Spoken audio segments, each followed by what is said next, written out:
How friends, welcome back to my channel school of science.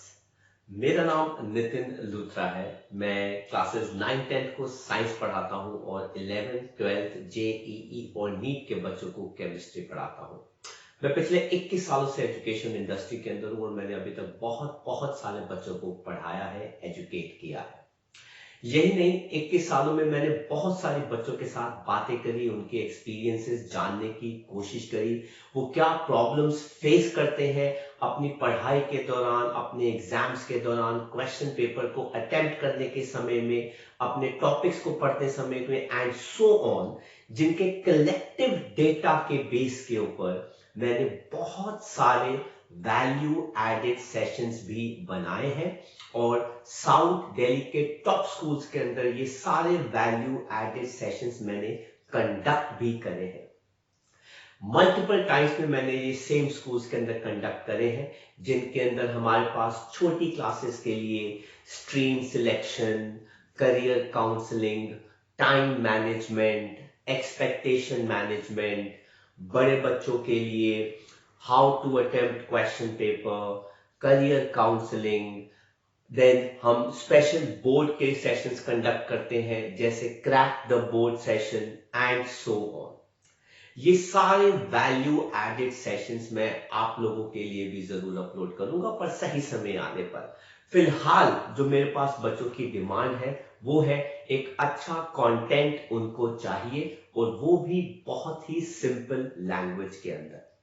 तो चलिए बिना किसी और बातचीत के हम शुरू करते हैं हमारे आज के क्लास 12th के one of the most important और इनऑर्गेनिक का चैप्टर कोऑर्डिनेशन कंपाउंड्स के साथ। इसके पहले के लेक्चर्स हम कोऑर्डिनेशन कंपाउंड्स के अपलोड कर चुके हैं, आप वो देख सकते हैं और उनको देखने के बाद ही आप इस लेक्चर को फॉलो कीजिएगा, अदरवाइज कंटिन्यूएशन ब्रेक हो जाएगा और आपके पास कुछ सवाल उठेंगे जो मैंने पहले लेक्चर्स में बातें करी है पर आपको उनके बारे में नहीं पता होगा।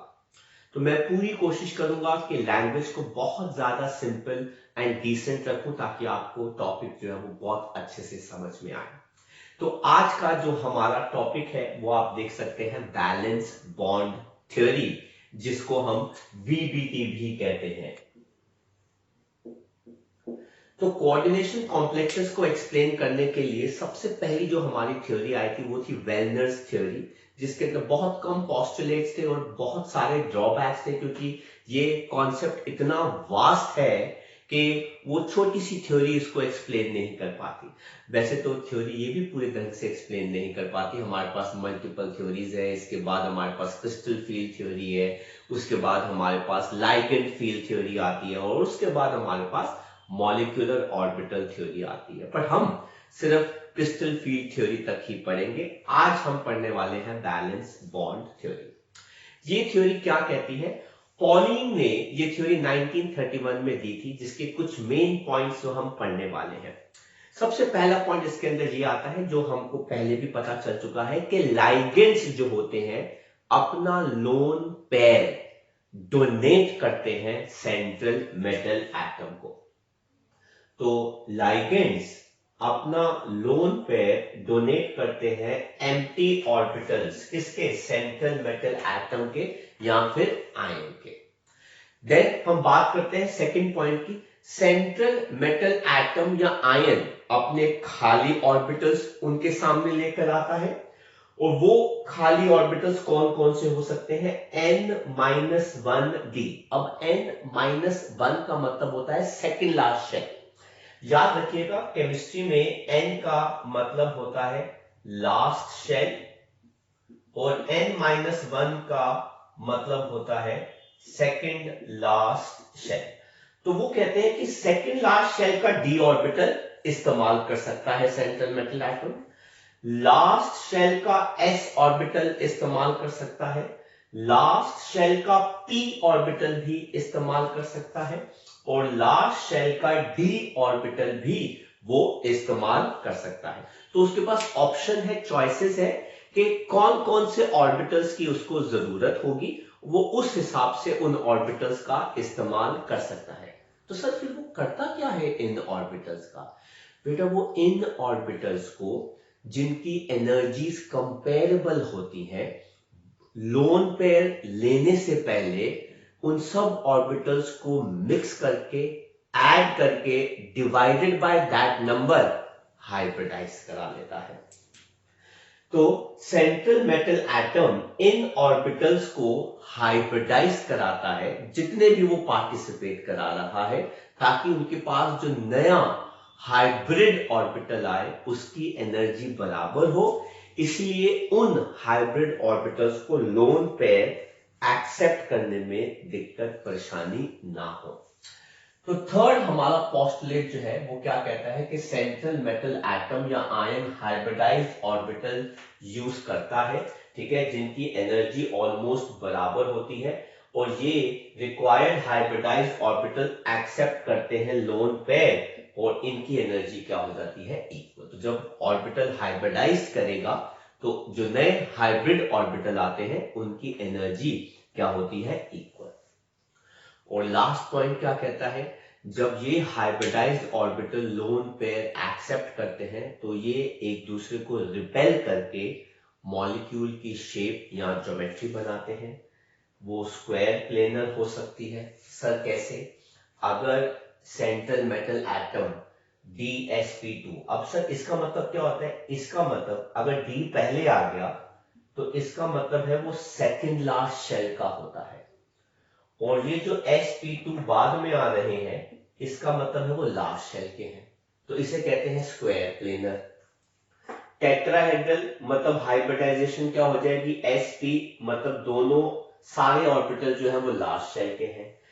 ट्राइगोनल बायपिरामिडल भी कुछ कॉम्प्लेक्सेस होते हैं जिसके अंदर हाइब्रिडाइजेशन क्या आती है, sp3d। अब यहां पर d बाद में आ रहा है, इसका मतलब है ये सारे ऑर्बिटल्स जो है वो किस शेल के हैं, लास्ट शेल के हैं। और जो मेन हमारे कॉम्प्लेक्सेस हम ज्यादातर पढ़ते हैं वो है ऑक्टाहेड्रल।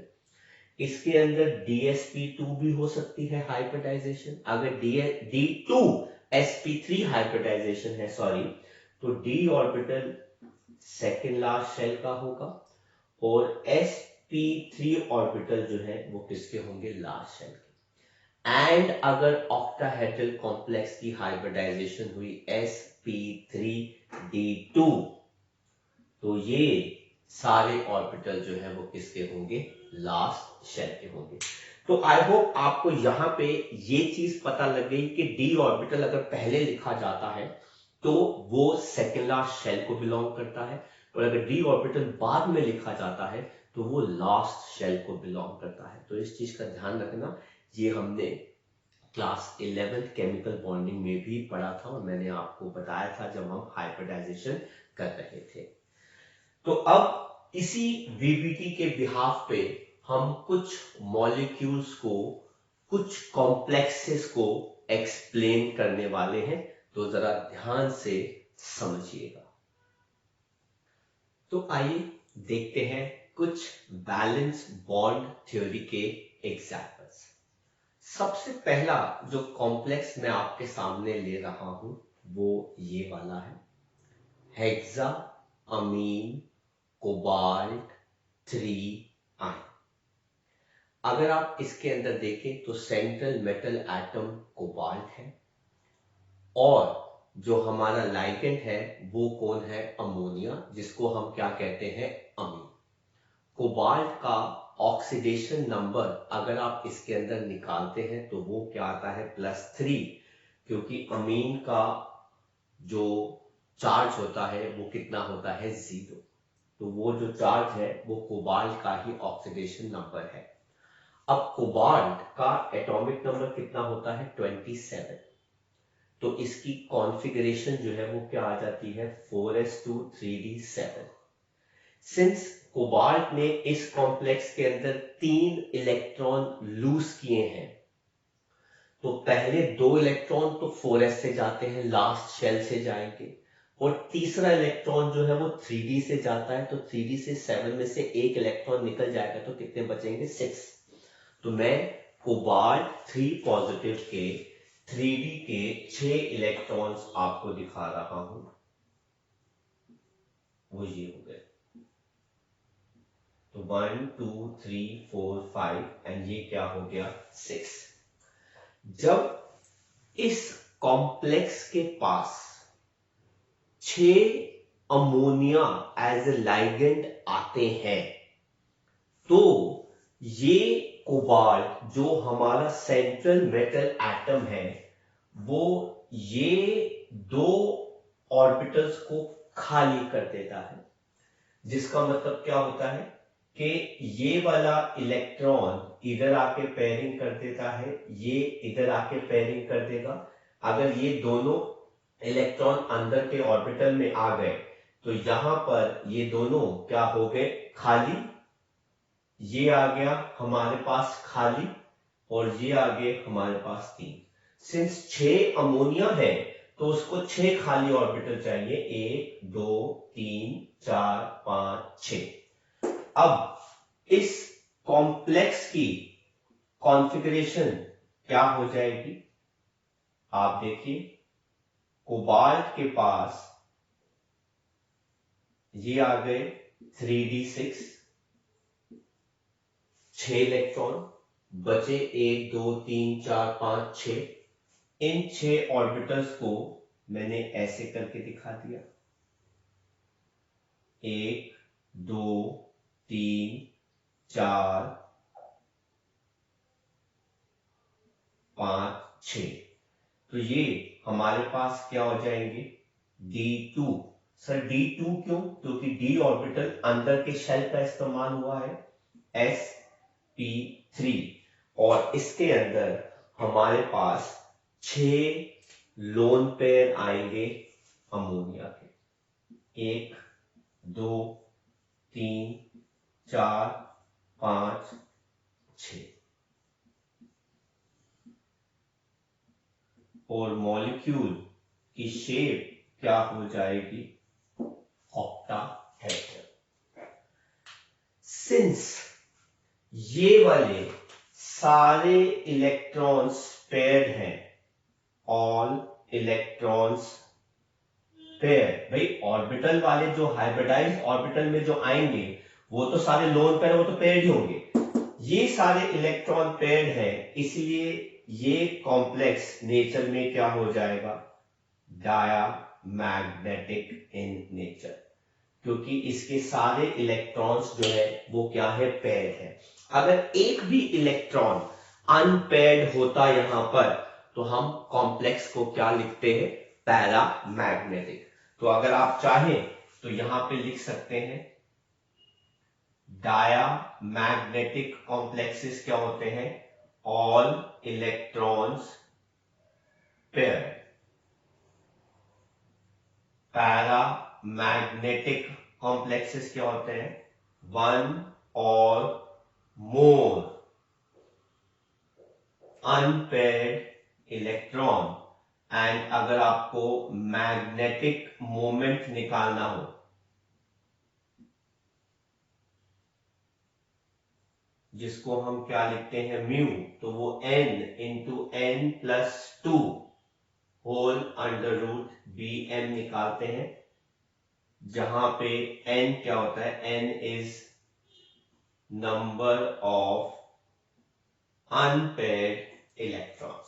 तो जितने ज्यादा इलेक्ट्रॉन्स अनपेयर्ड होंगे एटॉमिक ऑर्बिटल में कॉम्प्लेक्स उतना ज्यादा नेचर में क्या होगा पैरामैग्नेटिक होगा।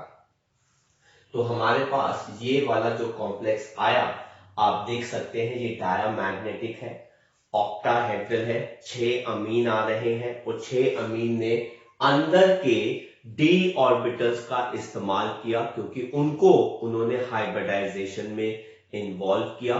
ऐसे कॉम्प्लेक्सेस को जिनके डी ऑर्बिटल अंदर के सेकेंडरी शेल के इन्वॉल्व होते हैं उनको हम कहते हैं इनर ऑर्बिटल कॉम्प्लेक्स, जिसके बारे में मैं अभी आपसे बात करूंगा। बट फिलहाल हम यहां पर एक और एग्जाम्पल ले रहे हैं जिसके अंदर हम इस बार सेम कॉन्सेप्ट है पर कोबाल्ट के पास 6 फ्लोरो लेकर आ रहे हैं। तो F पे ऑक्सीडेशन स्टेट चार्ज कितना होता है -1। तो इसमें भी कोबाल्ट के ऊपर ऑक्सीडेशन स्टेट कितना आता है, +3। तो अगर आप निकालेंगे कोबाल्ट का ऑक्सीडेशन नंबर तो कितना आ जाएगा, +3। और 6 इलेक्ट्रॉन है, तो ये आ गया पहला इलेक्ट्रॉन, दूसरा, तीसरा, 4, 5 एंड ये क्या आ गया, 6 इलेक्ट्रॉन। अब इस कॉम्प्लेक्स के पास हम 6F नेगेटिव लेकर आ रहे हैं। तो बड़ी अजीब सी हमने एक चीज देखी कि जब हम 6 अमोनिया या अमीन लेकर आते हैं तो वो अंदर के डी ऑर्बिटल का इस्तेमाल करता है, लेकिन जब हम 6F माइनस लेकर आते हैं तो उसने क्या इस्तेमाल किया, ये वाला s ऑर्बिटल, ये वाले 3p ऑर्बिटल और ये वाला d ऑर्बिटल। तो इस कॉम्प्लेक्स की अगर हम स्ट्रक्चर या कॉन्फ़िगरेशन ड्रॉ करते हैं तो वो कैसे आती है, यहां पे 3d6 है, ये पेयर्ड है, अनपेयर्ड है, अनपेयर्ड है, अनपेयर्ड है, अनपेयर्ड है, और ये जो 6 ऑर्बिटल हैं ये हाइब्रिडाइज होके आ गए, 1 2 3 4 5 6, जिनको हम कैसे लिखेंगे, sp3d2। ये भी सारे के सारे क्या हो गए, ऑक्टाहेड्रल ड्यू टू उनकी हाइब्रिडाइजेशन, और इनके अंदर हमारे पास अब लोन पेयर किसके आ गए, F नेगेटिव के। कितने, 6F नेगेटिव के lone pair in hybrid orbitals में रखे जाएंगे। एंड सिंस आप देख सकते हैं इसके पास अनपेयर्ड इलेक्ट्रॉन्स यहां पे आ रहे हैं, तो इसीलिए ये कॉम्प्लेक्स नेचर में क्या हो गया, पैरामैग्नेटिक। तो this is how we come to know कि मॉलिक्यूल या कॉम्प्लेक्स की हाइब्रिडाइजेशन क्या होगी, मैग्नेटिक बिहेवियर क्या होगा, शेप क्या होगी, और किस हिसाब से लाइगेंड उसके ऑर्बिटल्स का इस्तेमाल करेंगे, कि डी ऑर्बिटल अंदर का इस्तेमाल हो रहा है कि बाहर का इस्तेमाल हो रहा है। हालांकि आगे बात करने से पहले मैं आपको जरूर एक चीज बता दूं कि ये थ्योरी का यहाँ पे मुझे ड्रॉबैक बताना पड़ेगा कि ऐसा क्यों हुआ कि अमीन ने तो डी ऑर्बिटल अंदर का इस्तेमाल किया, पर F माइनस जो लाइगेंड है हमारा उसने डी ऑर्बिटल बाहर का इस्तेमाल किया। इस थ्योरी के पास इसका जवाब नहीं था, जो हम आगे जाके पता लगाएंगे कि ऐसा क्यों हुआ, कि उस थ्योरी ने ऐसा क्या बताया जो इस थ्योरी की कमी थी। इसलिए हमारे पास नई थ्योरी क्रिस्टल फील्ड थ्योरी आई थी, जिसके बारे में हम अभी थोड़ी देर में बात करने वाले हैं। तो इस कॉम्प्लेक्स का, इन कॉम्प्लेक्स को पढ़ने के बाद हमें यह पता लगा कि कुछ लाइगेंड्स ऐसे होते हैं जो अंदर के ऑर्बिटल्स का इस्तेमाल करते हैं, जिनको हम इनर ऑर्बिटल कॉम्प्लेक्स कहते हैं, और कुछ कॉम्प्लेक्सेस ऐसे होते हैं जो डी ऑर्बिटल बाहर का इस्तेमाल करते हैं, जिनको हम आउटर ऑर्बिटल कॉम्प्लेक्स कहते हैं। बट ऐसा क्यों था, इसके पीछे वीबीटी नहीं एक्सप्लेन कर पाए इस सिचुएशन को, राइट। तो अब हम आगे के एग्जांपल्स की बात करते हैं। तो जैसा कि हम बात कर रहे थे inner orbital and outer orbitals, तो एक बार जरा देख लेते हैं। इनर ऑर्बिटल कॉम्प्लेक्सेस वो होते हैं जिनके अंदर डी ऑर्बिटल सेक्युलर शेल का इस्तेमाल होता है, जैसे dsp2, d2, sp3 and so on. ये लो स्पिन कॉम्प्लेक्सेस होते हैं क्योंकि usually most of the cases में इन सब के इलेक्ट्रॉन, ज्यादातर केसेस में या तो ये नेचर में डायामैग्नेटिक होते हैं, सारे इलेक्ट्रॉन्स पेयर होते हैं, या फिर इनके अंदर बहुत कम अनपेयर्ड इलेक्ट्रॉन्स होते हैं, लाइक एक अनपेयर्ड इलेक्ट्रॉन हो गया एंड सो ऑन। ठीक है, इनको हम हाइपर लाइगेटेड कॉम्प्लेक्सेस भी कहते हैं।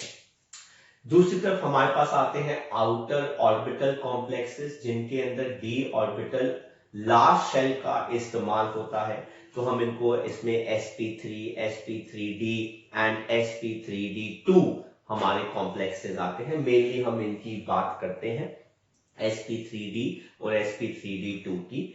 इनको हम हाई स्पिन कॉम्प्लेक्सेस कहते हैं क्योंकि इनके पास काफी ज्यादा अनपेयर्ड इलेक्ट्रॉन्स होते हैं, एंड इनको हम क्या कहते हैं, हाइपोलाइगेटेड कॉम्प्लेक्सेस कहते हैं।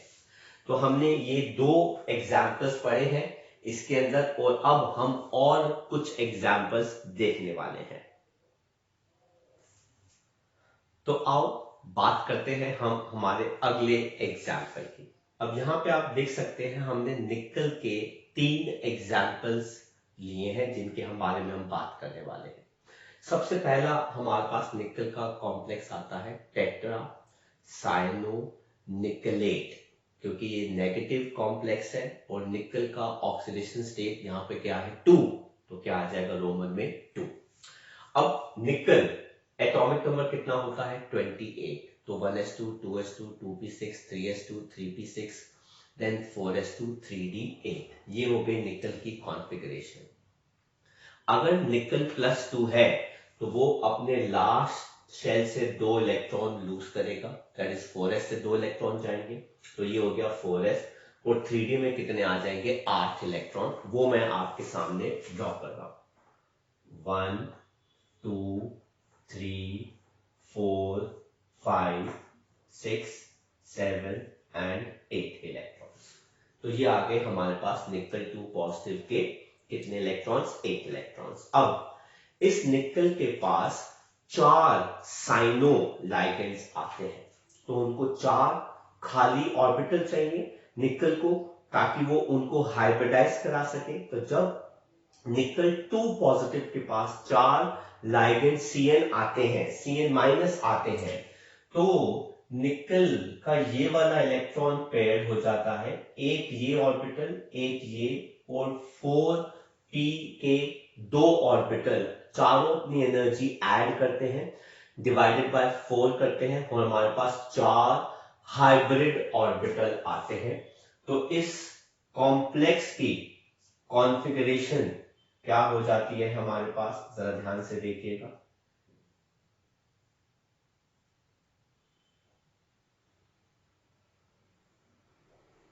तो ये हमारे पास क्या रहता है 3d8, जिसके अंदर हमारे पास ये 4 ऑर्बिटल रहते हैं, ये सारे इलेक्ट्रॉन्स क्या हो गए पेयर, और अब हमारे पास यहां पे 4 ऑर्बिटल आ जाते हैं जो हाइब्रिडाइज्ड ऑर्बिटल है।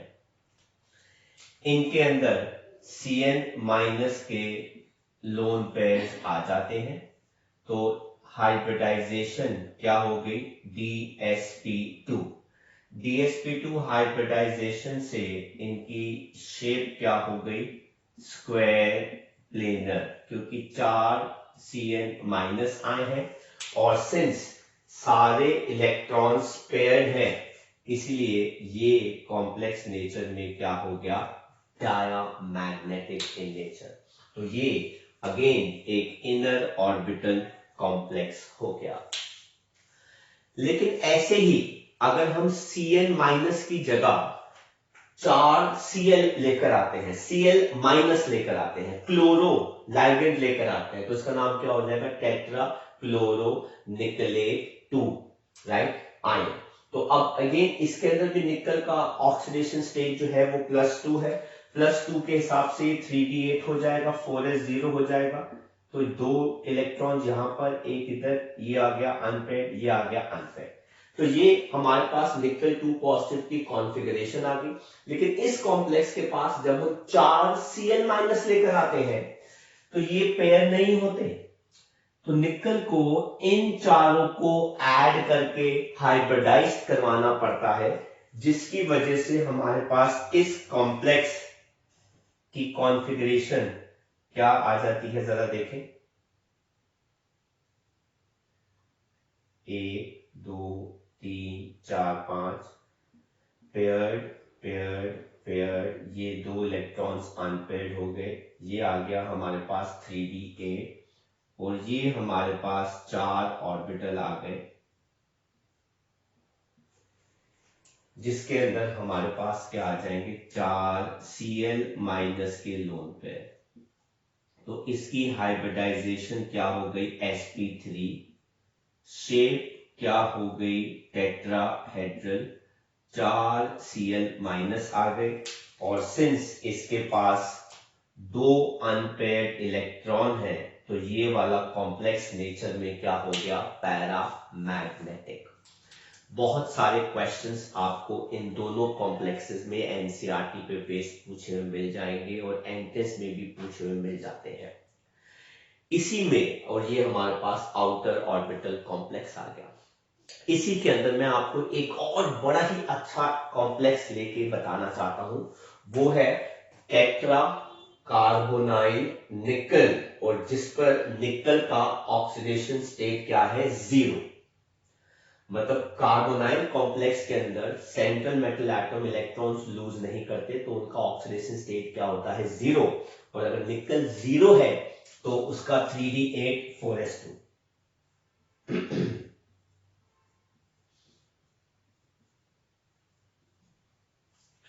अब आप इस निकल के पास 4 कार्बोनाइल लेकर आएंगे, तो आप देखेंगे कि ये वाला इलेक्ट्रॉन यहां चला गया, एक और इलेक्ट्रॉन यहां चला गया, और हमारे पास ये वाला खाली हो गया ऑर्बिटल, और ये तीनों भी हमारे पास खाली पड़े हैं। ये चारों अपनी एनर्जीज को ऐड करके डिवाइडेड बाय क्या कर देते हैं, 4, और sp3 कॉम्प्लेक्स बनाते हैं। तो हम आपको इस कॉम्प्लेक्स की कॉन्फ़िगरेशन दिखा रहे हैं। तो यहां पे हमारे पास निकल के पास 3d कितना हो गया, 10। तो ये पेयर्ड हो गया, पेयर्ड हो गया, पेयर्ड हो गया, पेयर्ड हो गया, पेयर्ड हो गया। तो देखिए 10 इलेक्ट्रॉन आ गए, 3d फुली फिल्ड हो गया, तो स्टेबल है। और बाद में हमारे पास यहां पे ये 4 हाइब्रिडाइज्ड ऑर्बिटल आ गए, जिसके अंदर हमारे पास लोन पेयर आ जाएंगे कार्बोनाइल के। तो ये कॉम्प्लेक्स क्या हो गया, sp3 टेट्राहेड्रल, 4 कार्बोनाइल है और इसके सारे इलेक्ट्रॉन्स पेयर्ड हैं, इसलिए ये कॉम्प्लेक्स नेचर में क्या हो गया, डायमैग्नेटिक। तो अगेन यहां पे वो बात करेंगे कि भाई टेट्रा कार्बोनाइल निकल और टेट्रा साइनो निकलेट, ये दोनों कॉम्प्लेक्सेस के अंदर हाइब्रिडाइजेशन जो है वो डिफरेंट क्यों है। अब यहां पर मैं आपको एक छोटा सा क्या कहते हैं, एक चीज बताना चाहता हूं। एक आपका थोड़ा सा जो कॉन्सेप्ट डिफर कर रहा है कि भाई ऐसा क्यों हो रहा है कि वो डियर, एक सस्पेंस जो है मैं यहाँ पे छोटा सा ओपन करना चाहता हूं। वो ये सस्पेंस है कि लाइगेंड एक्चुअली दो टाइप के होते हैं, एक होते हैं स्ट्रॉन्ग लाइगेंड और एक क्या होते हैं, वीक लाइगेंड। जो स्ट्रॉन्ग लाइगेंड होते हैं वो ऑर्बिटल्स के इलेक्ट्रॉन्स की पेयरिंग कराते हैं, लेकिन जो वीक लाइगेंड होते हैं वो अंदर के इलेक्ट्रॉन्स की पेयरिंग नहीं करा पाते। ये वाला कॉन्सेप्ट वीबीटी नहीं बता पाई थी, क्रिस्टल फील्ड थ्योरी ने अच्छे से एक्सप्लेन किया था। इस वजह से आपने देखा था पहले वाले कॉम्प्लेक्स के अंदर अमीन था, वो पेयरिंग कर रहा था क्योंकि वो स्ट्रॉन्ग लाइगेंड है। फ्लोरो लिया, वो पेयरिंग नहीं कर रहा था क्योंकि वो वीक लाइगेंड है। तो जो स्ट्रॉन्ग लाइगेंड होते हैं वो पेयरिंग करते हैं और जो वीक लाइगेंड होते हैं वो पेयरिंग नहीं कर पाते। तो strong ligand usually inner orbital complex बनाते हैं, weak ligand outer orbital complex बनाते हैं। यूजुअली हर केसेस में ऐसा पॉसिबल नहीं होता, क्योंकि depending upon central metal atom कौन सा है, कैसा है, कितने अनपेयर्ड इलेक्ट्रॉन है, पेयरिंग होगा, तो ये बड़े सारे फैक्टर्स होते हैं जिनके बिहाफ पे आपको ये डिसीजन लेना पड़ता है। तो वीबीटी ये तो हमें बता ही नहीं पाए कि कौन स्ट्रॉन्ग है कौन वीक है, वो तो हमें क्रिस्टल फील्ड थ्योरी ने बताया कि ये वाले कॉम्प्लेक्सेस स्ट्रॉन्ग होते हैं, ये वाले कॉम्प्लेक्सेस क्या होते हैं, वीक, जो हम वहां पे पढ़ेंगे। तो मैंने थोड़ा सा सस्पेंस यहाँ पे ओपन कर दिया ताकि आपको क्वेश्चन का कॉन्सेप्ट जो है पता चल जाए। अब यही मैं बात कर रहा था कि भाई ये वाला कॉम्प्लेक्स और ये वाला कॉम्प्लेक्स दोनों के अंदर स्ट्रॉन्ग लाइगेंड है, लेकिन एक की हाइब्रिडाइजेशन DsP2 आ रही है, एक की sp3 आ रही है। ऐसा क्यों? क्योंकि निकल का ऑक्सीडेशन स्टेट वहां पे +2 है, लेकिन यहाँ पे तो निकल का ऑक्सीडेशन स्टेट 0 है, क्योंकि यहाँ पे इलेक्ट्रॉन ज्यादा है।